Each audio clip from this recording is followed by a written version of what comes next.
Hey gang, I'm back. Richard Milligan here with 4C Recruiting, and we are about to dive into another podcast, and I am fired up today.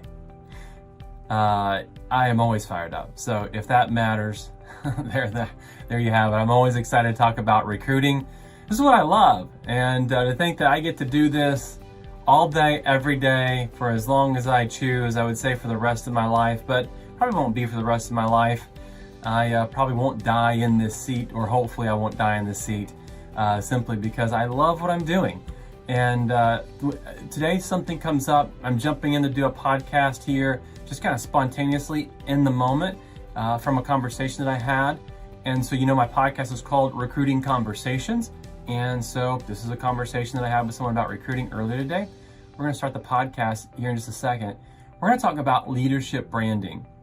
Now, a lot of times people will say, why are you talking about personal leadership branding when you are someone who specializes in terms of coaching and consulting in the area of recruiting?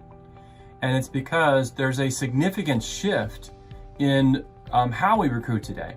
And a lot of people, especially from the industry that I come from, that I originate from, the mortgage industry, that are stuck in some patterns, in some thoughts, and beliefs that they have around recruiting that are actually false beliefs.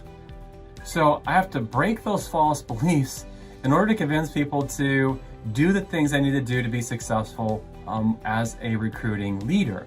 And your personal leadership brand absolutely matters. So we're going to talk about that today, and we're going to jump right into the podcast here in 3, in 2, in 1. Hey everybody, it's Richard Milligan with Recruiting Conversations, and I'm back. And I'm a little bit excited to be here today. And I'm a little bit excited to be here every day. But especially excited to be here today because I'm coming fresh off of a conversation with a recruiting leader. And there was a little bit of a debate back and forth of where they should be putting the majority of their efforts in this area of recruiting.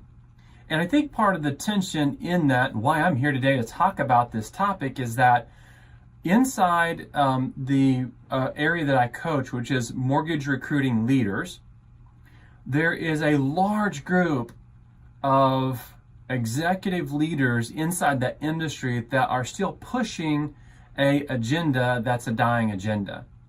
And my challenge is to break a false belief system that is out there. And I'm here to challenge people to innovate inside this area of recruiting, not for the purpose of just innovating, but for the purpose of winning.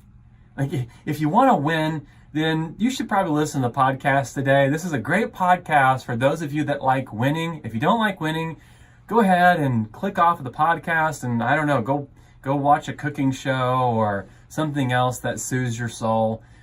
Today I'm here to kind of get you fired up. I really want to challenge you to make some changes in this area. And this area is your personal leadership brand. The reason why is because your personal leadership brand matters. Not just kind of matters today, it matters more than it ever has in the history of the world. Now, how's that for a statement? But it does, it matters more now than ever. And this isn't Richard's opinion, this is data, ladies and gentlemen. This is data. Like, I'm talking about relevant, current information that says that this is more important than pressing the agenda of you making more phone calls. Okay? And I say that because I hear this a lot. And I don't mean just like now, I mean over the last year. If you knew the number of times I had a conversation with someone that I'm coaching, and they come into the coaching session and the conversation goes along the lines of, our big initiative right now as an organization is to make X number of phone calls, 100, 120, 150.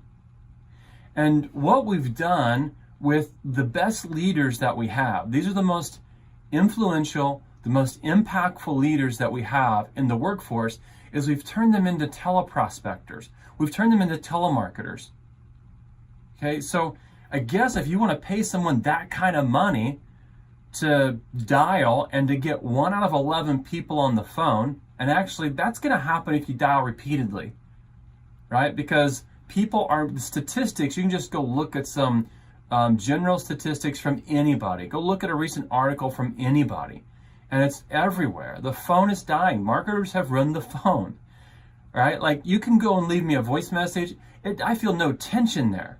I feel zero tension when you leave me a voice message. Now, if you leave me the voice message and you follow up with a text message, now you got my attention, right? But just simply dialing on the phone or even just simply text messaging, you are really putting yourself in a very small bullseye to go win at recruiting. Look, inside the mortgage industry specifically, 1 out of 4 recruits now comes through direct solicitation. And that's not my data. That's somebody else's data. 1 out of 4. So if you're going to focus 90% of your energies and efforts in being a telemarketer and being a teleprospector, well, I wish you luck, but the person that invests their energy and efforts into the 75%, they're the ones that are going to win. And guess what? They're the ones that are winning right now. Like, this isn't, I'm not guessing the direction of the wind for tomorrow.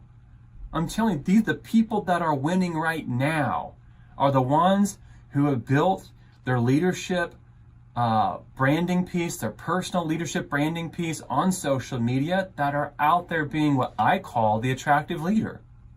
If you listen to my podcast, you understand the attractive leader is someone that has a vision, is clear in their core value system, is able to articulate it extremely well, and then lives and acts in alignment with the core values, with the vision. And where else is there a more perfect place to actually live that out? Hello, social media. So you can't not have a presence. It's just unacceptable. If you can't have a presence in social media today as a leader and brand yourself with your core value system, then you really shouldn't be in the position. You really shouldn't be in the role. The expectation is that this has to be in play. This has to be in place, okay?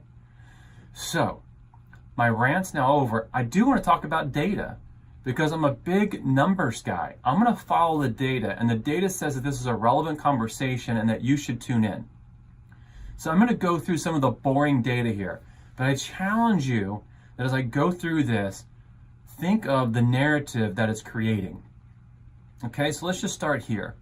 Inside the mortgage industry, 97.8% of loan officers say that engaged and responsive executive management is important to them. Almost 98%. Now, if I'm not inside your organization, how would I have a clue that you're engaged and responsive if you're in the executive management role? I would have zero clue, unless you had a personal leadership brand. And social media is key to reflecting this to people outside your organization. Yes or yes? It is. It's the only way you're going to reflect that. Unless you plan on text messaging or voicemailing a few million people, like this is the only way you're going to do it. The only way you're going to get there, right? Inside the mortgage industry, here's an interesting stat. 45% of loan officers said they were referred to the next mortgage company, to their next employer. They were referred. Almost 50% of every loan officer that goes to the next company is referred. You can make a direct conclusion there that the leader's vision, leader's core values, their beliefs, and being able to see those from a distance and being able to create alignment with those is critical. It's not just critical to the person that's transitioning, but to all the influence around them. The real estate agent, the title company, the MI rep, like the other loan officers in the market.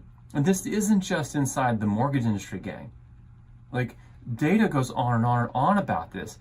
92% of people trust recommendations from individuals over companies. That's in direct correlation with that statistic I just gave you prior. Even if they don't know them, even if they don't know the individual. Here's one for you. The personal leader that actually shares something on social media gets 561% more engagement and more reach than when the company shares it. The power is in your hands today. Thank you, social media, right? You go back 10 years ago and the company could have dominated radio, TV, and print, and could have had it could have been the only person to afford to have the influence. Today, where attention is so diversified across so many platforms, like, we have the power. As leaders, we have the power. Proof of that is this. Every single week, I get 3 to 5 people on my calendar I've never met before. I've never spoken before. I have no clue who they are. But they end up on my live calendar because I have influence in some of these areas. Here's one for you. Content shared by an employee is reshared 24 times more frequently than when it's shared by a company. There's power in that. Here's one for you. 82% of people are more likely to trust a company when senior executives are active on social media. It's pretty obvious that social media and leadership brand matters. 77% of people say they're more likely to buy from a company when the CEO of that business uses social media. And look, this doesn't just impact like that single piece of people purchasing your product. It actually influences whether people stay with your brand, whether people stay with your organization, right? And while I teach about recruiting, part of what I believe recruiting is reverse recruiting. Reverse recruiting being that you should be working really hard to retain the people that you bring on board. Data says that almost 7 out of 10 people don't even decide the company that they transition to is a good fit. If you leave one company and go to another company, almost 7 out of 10 say they won't even give them up to a full year before they decide whether they're a good fit or not. Okay, so we've got to have some good ideas in how we retain our people. Well, here's some statistics around that and why social media even matters to that. Companies that invest in the personal branding of employees found 3 things. 1, the employees were 27% more hopeful about their company, they were 20% more likely to stay, and they were 40% more likely to believe in the competitiveness of their employer. This even matters in retaining our people today. So a big focus that I put on people when they come into my coaching is LinkedIn specifically, because while I think that LinkedIn is a relationship building platform, a lot of people see LinkedIn as a recruiting platform. And to some degree, LinkedIn in the early stages really promoted itself as a recruiting platform. And I see a transition now where it's now becoming more of a business social media platform. And so building relationships is really critical. On that specific platform today, in the United States alone, there's 150 million users. 80% of those users say that professional networking is important to their career success. Well, what does that mean? Well, that means that if you ask someone to connect with you, they're highly likely to actually follow you, connect with you, because they see that that connection is important to actually having success in their career. 8 out of 10 say that. 89.7% of those 154 million users say they find it extremely useful in growing their network. So if you have a narrative of, gosh, this platform is just full of people throwing the right hook bomb, the connect with you, and then they've got something that they want to push or sell. And look, there is a lot of that. Like, my inbox is full of that. I know your inbox is full of that. That's why we got to have a strategy in how we use the platform, okay? And there's multiple layers to that strategy. The first layer is becoming an influencer, which means that you have to have connections. You can't influence the platform unless you have connections, right? The average CEO on LinkedIn has a whopping 930 connections. Now, I probably made a lot of you feel really good about yourself, but the truth is that that shouldn't be the measuring stick. If someone comes to your profile and they're in your market and you're trying to build a relationship with them so that you can attract them to your team, when they come to your profile, you either appear to be an influencer or you appear to not be an influencer. And there's some things like number of connections that you have that matters, the tone of what you're posting, or if you're posting, for a lot of you, that matters. And if you're vacant there and if there's nothing there, you miss out on a big opportunity to move people towards you and to who you are. So you've got to have connections. You've got to be posting daily. And when I say posting daily, I know some of you are going to give me a big eye roll. Look, I've seen those eye rolls before when I tell people this. If you post every single day, only 60% of your audience is going to see you one time per month. That's LinkedIn data. So yes, you've got to post daily. Look, if you follow someone like a Gary Vee, Gary's going to tell you to post 5 to 7 times per day on the platform. If you want to hit your entire audience and you want to start saturating it, I'm just saying you got to be relevant. Because if you're the recruiting leader and your name comes up in a conversation, or I see you in my news feed, or you call me, or you text me, or I bump into you in a networking event, then I'm immediately going to go over to your LinkedIn profile and I am going to see who you are. So you have to have a summary built. LinkedIn calls it the summary. I call it the about me. You got to have that built out. So you got to build out your summary. You got to be building your connections, and then you got to be posting the platform daily. That is minimal. Okay, that's minimally what you got to be doing. That's going to literally get you to the start line. Okay, so you start there. And you start there because you understand we aren't on the platform to get likes and comments and shares. We're on the platform to be relevant, to influence, and to build relationships. And if you're not doing the things that I just mentioned, you can't do any of that. And all of that is in the 75%. The 75% of people that are going to move to the next company will move to the next company because of an attractive leader somewhere. That attractive leader can be you, or it can be somebody else. It doesn't have to be you. Somebody will fill that void in some way, shape, or form. So it's important that you do that. Now there's other pieces of this. One piece of this is how good's your content. There's a lot of noise that's being created on the platform today, simply because people think they've got to create noise in order to be relevant. And the truth is that, like, in the business sector in general, if you get to any social media content, you're going to see that we are literally drowning in noise. All kinds of bots are posting on individuals' behalfs. You see that. You see a lot of really corporate-y type marketing materials that just don't resonate with the audience. Most people don't connect with that on any level, especially if they are searching for an attractive leader. It doesn't connect with them on any level. What I'm looking for is, what is your truth? Who are you authentically? Like, what some of the things that you believe. Talk about those things. Okay, I came into this podcast maybe with a little more energy than I needed to, but there's something here today that I believe have some really firm beliefs around. So I'm pretty passionate about this. So what things are you passionate about? Like, what makes a successful salesperson in your business, in your industry? What makes you relative to your consumers in your market? What are some of the things that you believe as a leader? Like, what makes great leadership? What are some of the things that you value in leadership? What are some of the things that you're actually trying to deliver to your team as a leader? All of that's great content. There's a quote that says, "We're drowning in information while starving for wisdom."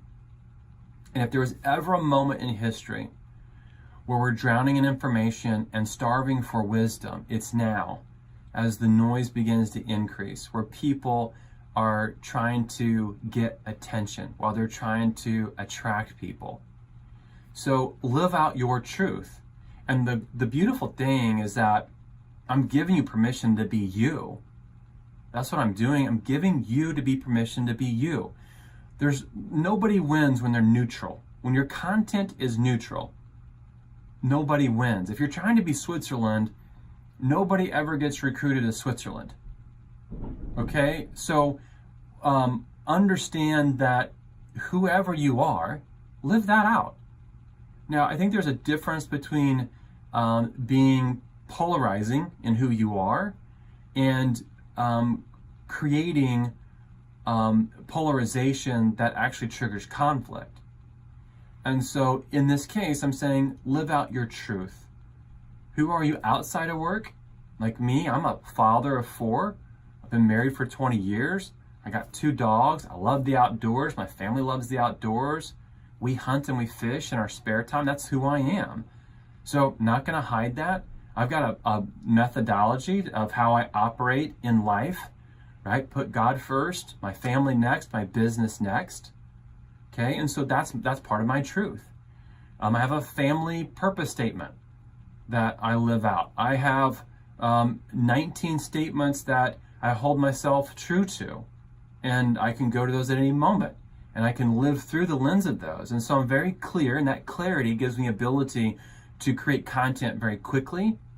And so as part of this, maybe one of the things that is a takeaway for you today is get clear on what you believe, get clear on who you are, get clear on what is your truth. When you have that, content will flow. A lot of people think that being relevant on the platform is being a thought leader. No one's asking you to be a thought leader. No one's asking you to become a marketing creation team. Move away from the idea of creation and move towards identification. Identification says that you've got moments all around you that you could document that are your truths. And if you simply identified those moments and then documented those, you're living in alignment, right? It's part of the attractive leadership piece that I mentioned earlier, right? What's your core value system? What's your vision? Being able to articulate around that and then living and acting in alignment with that. When you document the moments where you're already living in alignment with what your truth is, you become an attractive leader, and that content is relative on the platform. So it's not about getting likes, it's not about getting comments and shares. Those things are great. And as you do this consistently, you will attract an audience.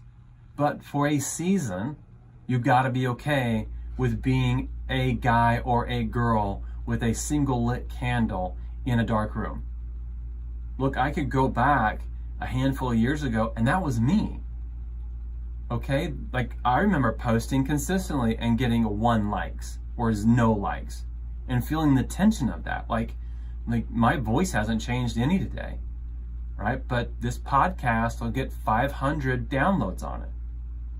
So the truth is that by living out who I am, what I believe, and what I'm doing over a season, the people that are in my tribe that I bring value to will lean in. And so then it becomes consistency.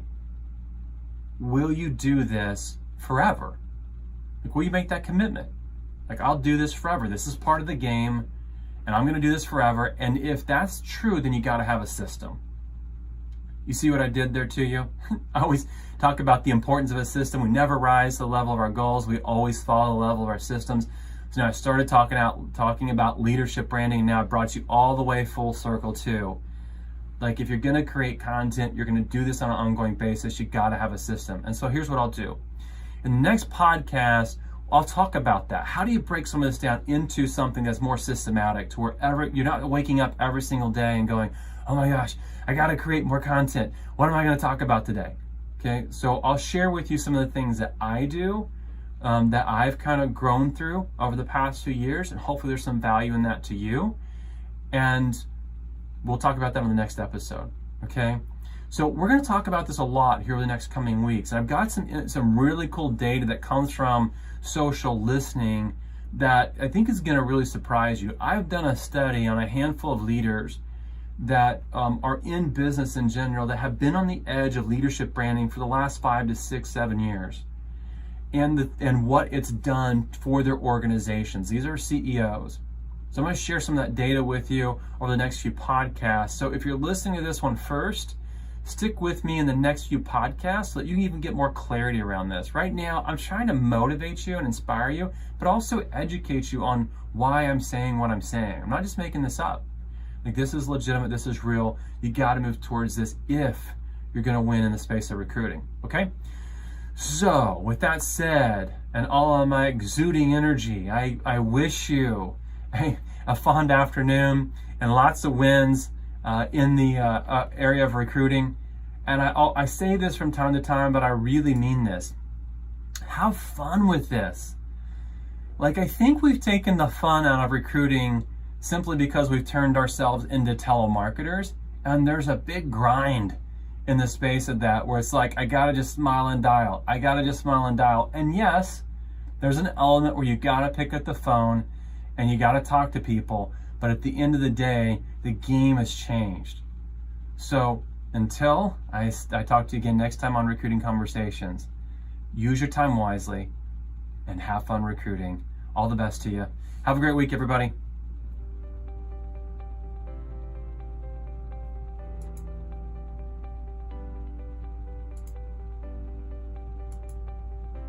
Okay, done and done. So I'll talk about in the next podcast this idea of content strategy and system. How do you create a system around this? Because this is going to be where long term you're going to see wins, you're going to see successes. The consistency of it. You'd be surprised how many people show up in my inbox on LinkedIn, on Facebook, on email, or even via text message or voicemail that will leave me a message and will say, you've been popping up again and again and again in my news feeds, and it's the consistency of the message that has me reaching out to you.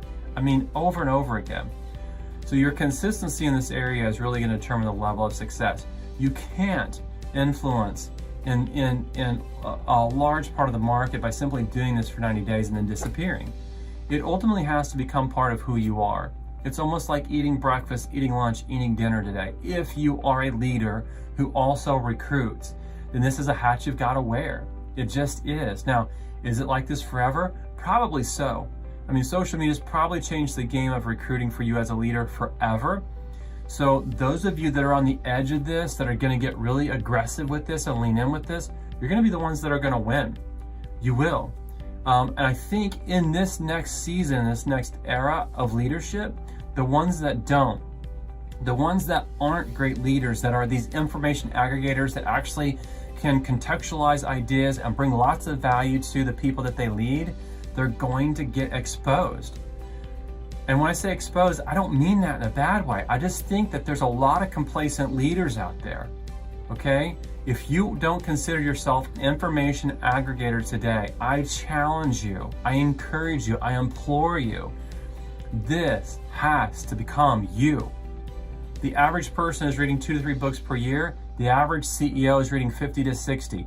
Where do you fit on the continuation of that? You have to become the information aggregator. You have to be constantly improving your leadership skills. Okay, you need to be in a small group of other individuals that are challenging you, giving you input, advising you, growing you, stretching you in this space. That's got to be part of this too. If you're an individual leader and you're on an island, you need to change that today. You need a board of advisors. You do. I have a board of advisors. I came out of a meeting this morning with 3 other people. They are my board of advisors. These are highly successful individuals. I meet with them every single week. 3 other entrepreneurs that have very similar beliefs as me, and they are all stretching themselves. They're all stretching themselves to become the best leader they can be, and so there's always value. And that 90 minutes to 2 hours I spend on Tuesdays with these individuals, that stretches me, asks me to grow, challenges me to grow. If you're bringing value and I'm not bringing value, you feel the tension of that in that relationship when you have those kinds of relationships, right? And so if you're not in a group like that, the challenge for you right now is go identify that group. And if you need help identifying a group like that, shoot me an email, okay? I'm in most markets with a group of people that are going to fit that category. They're going to fit the category of someone that's challenging themselves to constantly grow. So the only way you have great content and great ideas and the ability to actually overflow, right? Because that's how the content is created ultimately, is from an overflow, okay? If you feel tension in creating content, some of that can be that you just don't have the habit of creating the content, but a large part of that typically comes from because you don't have the overflow. Look, in arm's reach right now, I have 1, 2, 3, 4, 5, 6. I have 6 different either magazines that I'm reading articles from or books, hardback books that I'm reading. I could pull up my iPhone. I finished a book this morning on my iPhone that I got off of Audible. So for myself, I sense the tension of this. I sense the tension of bringing value from a place of an overflow instead of having to come from a place of really striving to try and create content. So I can get really fired up about this. I can get really excited about it simply because this is a truth. And whether you believe it or not is ultimately not going to matter, because over the next 3 to 5 years, this will continue to play out.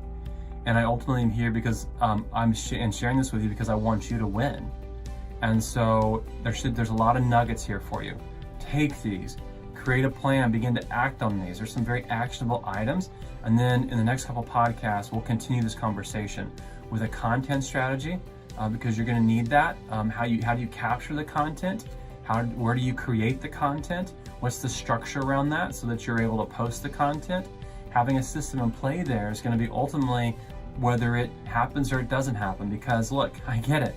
In the time that you've watched this, your door's open 5 times, your phone's ringing 10, you're getting text messages, your email's blowing up, someone's texting you 911. I get it. The recruiting leader is such a unique role that if you don't have a strategy around capturing and creating content and making sure that you're deploying it, it won't happen, because you can't spontaneously create this with all the noise you have coming at you, okay?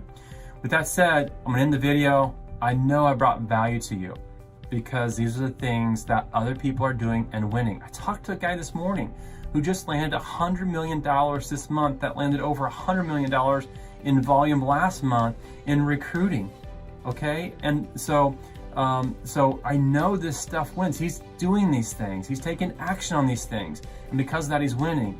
You do it, okay? All right, all the best to you. Look forward to talking to you next time. See you guys.